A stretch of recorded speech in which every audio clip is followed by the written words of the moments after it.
ଧାରା ଲେଖନୀର ଆଜିର ଅଧ୍ୟାୟରେ ଆମେ ଦେଖିବା ଗୋଦାବରୀଶ ମହାପାତ୍ରଙ୍କ ରଚିତ ମାଗୁଣୀର ଶଗଡ଼। ଖଲିକୋଟର ପ୍ରାୟ 2 ଲକ୍ଷ ପ୍ରଜାଙ୍କ ଭିତରେ ପ୍ରତିଦିନ ଯିବା ଆସିବା ଚାଲିଛି। କେତେ ସଂସାରରୁ ଯାଉଛନ୍ତି ତ ପୁଣି କେତେ ସଂସାରକୁ ଆସୁଛନ୍ତି। ଏ ଖବର ରଖୁଛନ୍ତି ଗୃହ ପରିବାର ବା ସାଇ ପଡ଼ିଶାର ଲୋକେ। କିନ୍ତୁ ଯେଉଁଦିନ ମାଗୁଣୀ ଏ ସଂସାର ଛାଡ଼ି ଚାଲିଗଲା, ସେଦିନ ଖବରଟା ଖଲିକୋଟର ପୁରପଲ୍ଲୀ ସବୁଆଡ଼େ ବ୍ୟାପିଗଲା। ଯିଏ ବି ଶୁଣିଲା ସେ ମୁହୂର୍ତ୍ତେ ହେଲେ ନୀରବ ରହି କହିଲା, ମାଗୁଣୀ ଚାଲିଗଲା। ଆହା, ବିଚାରା ଚାଲିଗଲା। ମାଗୁଣୀ କିଏ? ଖଲିକୋଟର ସେ ରାଜା ନୁହେଁ, ଏକଥା ନିଶ୍ଚୟ। ସେ ରାଜ୍ୟର ନେତା ନୁହେଁ, ଏକଥା ସମସ୍ତେ କହିବେ। ସେ କର୍ମୀ ନୁହେଁ, ଏକଥା ସମସ୍ତେ ଜାଣନ୍ତି। ସେ କେବେ ସତ୍ୟାଗ୍ରହରେ ଯୋଗ ଦେଇନାହିଁ କି ରଜାକୁ ଖଜଣା ଦେଇନାହିଁ। ତା ବେକରେ କିଏ ଫୁଲମାଳ ଲମ୍ବାଇ ନାହିଁ କି ସେ କାହା ଗଳାରେ ମାଳା ଲମ୍ବାଇବା ଦରକାର ପଡ଼ିନାହିଁ। ଜନସମୁଦ୍ର ଭିତରେ କରତାଳି ଗହଳରେ ବତ୍କୃତା ଦେଇନାହିଁ କି ଦିଅଁ ଦେଉଳରେ ପରଜନ୍ମରେ ସ୍ୱର୍ଗ ଲାଭ ପାଇଁ ଜପତପ କରିନାହିଁ। ସେ କେବଳ କରିଛି ଗୋଟିଏ କାମ, ମୁଣ୍ଡର ଝାଳ ତୁଣ୍ଡରେ ମାରି ଜୀବନ ପଥରେ ଲଢ଼େଇ କରିଛି। ସେ ଲଢ଼େଇ ଦେଶ ପାଇଁ ନୁହେଁ, ଜାତି ପାଇଁ ନୁହେଁ, ତାହା ନିଜର ପେଟ ଚାଖଣ୍ଡକ ପାଇଁ। ତଥାପି ମାଗୁଣୀର ମୃତ୍ୟୁ ଖବର ପାଇ ସମସ୍ତେ କହିଲେ, ଆହା, ବିଚାରା ଚାଲିଗଲା। ଗଡ଼ରେ ପଚାରିଲେ ତ ସମସ୍ତେ କହିବେ ମାଗୁଣୀ କିଏ। ଦୂର ଜଙ୍ଗଲ ତଳ ପଲ୍ଲୀ ଗାଁରେ ମଧ୍ୟ ତାର ପରିଚୟ ମିଳିପାରିବ। ମାଗୁଣୀ ଖଲିକୋଟର କେହି ନୁହେଁ, ସେ ଜଣେ ଶଗଡ଼ିଆ। 2ଟା ବଳଦ ଓ ସେ ଏ 3 ମିଶି ଗୋଟାଏ ସଂଘ ଗଢ଼ିଥିଲେ, ଯାହାକି 2 ଲକ୍ଷ ଲୋକଙ୍କ ମନକୁ ଛୁଇଁଗଲା।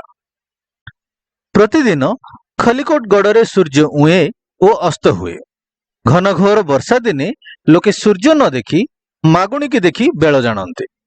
ମାଘ ମାସର ଜାଡ଼ରେ ପିଣ୍ଡାରେ ଘୋଡ଼ାଘୋଡ଼ି ହୋଇ ଲୋକେ ବସିଥିବା ବେଳେ ମାଗୁଣୀ ନିଜ ପରିଚିତ ସାଙ୍ଗ 2ଟିକୁ ଶଗଡ଼ରେ ଯୋଚି ପାହାଡ଼ ତଳେ ଗୀତ ବୋଲି ବୋଲି ଚାଲିଯାଏ। ଲୋକେ କୁହନ୍ତି ମାଗୁଣୀ ସେମାନଙ୍କର ଗୋଟାଏ ଘଣ୍ଟା।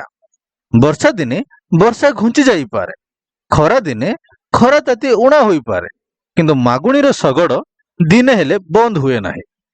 ସେ କହେ, ରଜା ଘରେ ଯୋଡ଼ା ଯୋଡ଼ା ମୋଟର କାର ଅଛି ସତ, କିନ୍ତୁ ତାପରି ଇଞ୍ଜିନିୟର ନାହାନ୍ତି। ତା ଶଗଡ଼ ରଜା ଘର ମୋଟରଠୁ ବଳେ। 12 ବର୍ଷର ଅତି ପରିଚିତ ସାଥୀ କାଳିଆ ଓ କସରା ବଳଦ ଉପରେ ହାତ ମାରି ଆଉଁସି ଦେଲେ ତା ଗାଡ଼ିରେ ପମ୍ପ ଦିଆ ହୁଏ।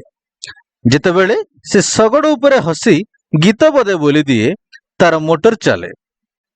ସେତେବେଳେ ଶ୍ୟାମଳତରୁ ପତ୍ର ତଳେ ଗିରି କନ୍ଦରା ଭିତରେ ପ୍ରତିଧ୍ୱନି ଉଠେ। ଅର୍ଦ୍ଧ ସୁସ୍ଥ କୁକଟ କୁମ୍ଭାଟୁଆ ତାକୁ ଉତ୍ତର ଦିଅନ୍ତି। ପଲ୍ଲୀର ବୁଲା କୁକୁର ଦଳ ଚମକି ଉଠି ଗାଁରେ ଚହଳ ପକାଇ ଦିଅନ୍ତି। ଘଡ଼ ଘଡ଼ ଶବ୍ଦରେ ଶଗଡ଼ ଚାଲିଯାଏ ଷ୍ଟେସନ ଅଭିମୁଖେ। 50 ବର୍ଷର ମାଗୁଣୀ 12 ବର୍ଷର ସାଥୀ ବଳଦଙ୍କୁ ଧରି ଯେତେବେଳେ ଭଡ଼ା ବହି ଚାଲେ, 70-80 ବର୍ଷ ତଳର କାହାଣୀ ପରି ବହିଯାଏ। ସେ କହେ ତା ନିଜ କଥା। ତାର କେବେ ବାପା ମା ଥିଲେ, ସେ କେବେ ସୁଖରେ ବଢ଼ି ଖଟରେ ଶୋଉଥିଲା, ସେ କେବେ ଘରେ ବସି 2 ଓଳି ପେଟ ପୂରା ଖାଉଥିଲା, ଆଉ ଜଣଙ୍କର ମଧୁର ମିଳନରେ ପୁଣି ଜୀବନର ସକଳ ଦୁଃଖ ଭୁଲି ଯାଇଥିଲା। ସେ ଗଢ଼ିଥିଲା ଗୋଟାଏ ସ୍ୱପ୍ନର ରାଜ୍ୟ। ସେ ରାଜ୍ୟର ସେ ଥିଲା ରାଜା ଓ ରାଣୀ କରି ଯାହାକୁ ଆଣିଥିଲା, ଜୀବନଟାକୁ ସେ ହସାଇ ହସାଇ ନଚାଉଥିଲା। ତାର ଅଧର ତଳେ ସେ ଅମୃତ ପିଉଥିଲା, ତାର ଚାହାଣୀ ଭିତରେ ସେ ଜଗତ ଦେଖୁଥିଲା, ତାର ନିଶ୍ୱାସରେ ସେ ସୁବାସ ବାରୁଥିଲା ଓ ତାର ପାଦ ତଳେ ସେ ଫୁଲ ଫୁଟିବାର ଦେଖୁଥିଲା।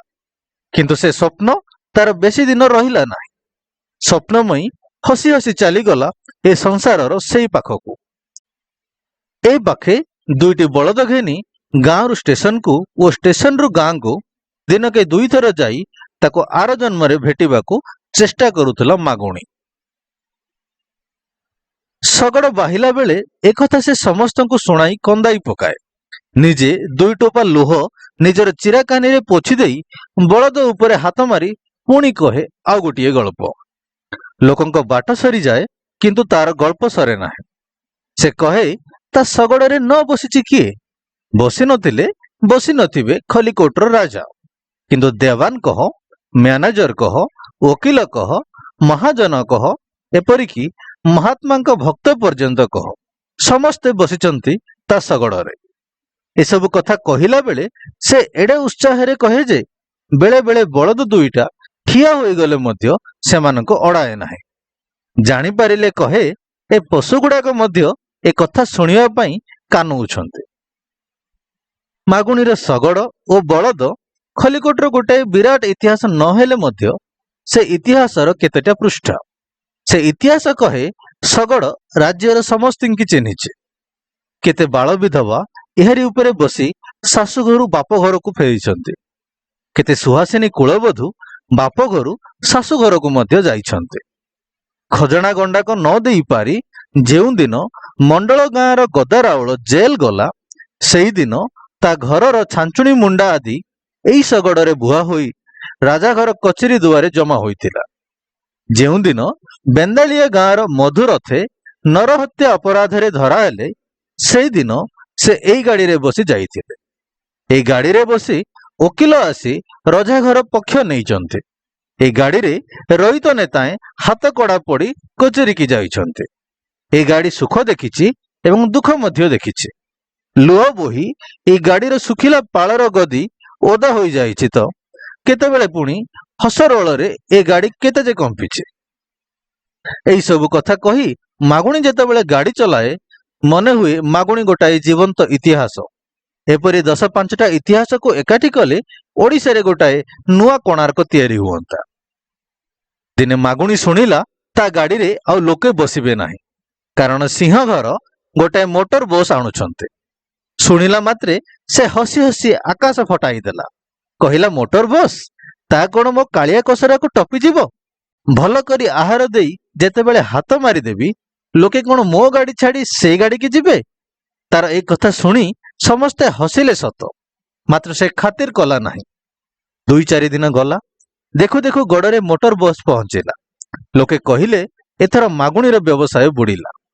ଏକାବେଳେ 20 ଜଣଙ୍କୁ ଧରି ଘଣ୍ଟାକେ ଯେ 40 ମାଇଲ ଯିବ, ମାଗୁଣୀ କି ତାକୁ ବଳିଯିବ? କଥାଟି ସତ। ଦୈତ୍ୟ ଦାନବ ପରି ଗଡ଼ରେ ମୋଟର ବସଟିକୁ ଦେଖି ମାଗୁଣୀର ମନରେ ଛନକା ପଶିଗଲା। ସେ କାନ୍ଦି ପାରିଲା ନାହିଁ ସତ, କିନ୍ତୁ କାନ୍ଦ କାନ୍ଦ ହୋଇ ଭାବିଲା, ସେଦିନ ଯାଇଥିଲି କୋଦଳା ସଭାକୁ। କିଏ କହୁଥିଲେ କଳ ଜିନିଷ ଠାରୁ ହାତ ଜିନିଷ ଭଲ। ତାହେଲେ ମୋଟର କଳଠୁ କଣ ମୋ ଶଗଡ଼ ଭଲ ନୁହେଁ? ଏତେ ଲୋକ ସଭାରେ ବସି ଶୁଣୁଥିଲେ, ସେମାନେ କଣ ମୋ ଦୁଃଖ ବୁଝିବେ ନାହିଁ?